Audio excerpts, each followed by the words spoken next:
Scoring unit of paper 2 management is statistics.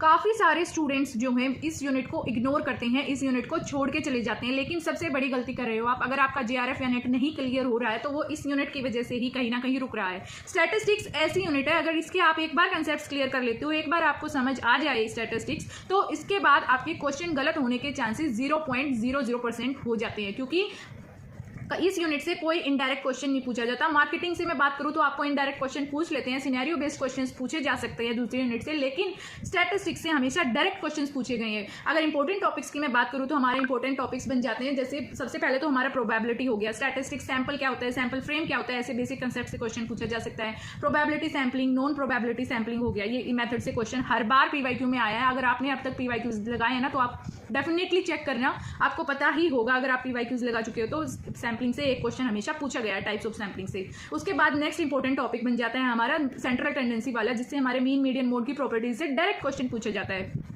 Next topic है हमारा hypothesis. Hypothesis से ये हमारा पेपर 1 रिसर्च में भी पूछा जाता है और पेपर 2 मैनेजमेंट में भी इससे भर भर के क्वेश्चन पूछे जाते हैं। हाइपोथेसिस टेस्टिंग का प्रोसेस, टाइप्स ऑफ एरर कौन कौन से होते हैं और level of significance, level of confidence क्या होता है, इससे भी पीवाईक्यूज में क्वेश्चन देखने को मिले हैं।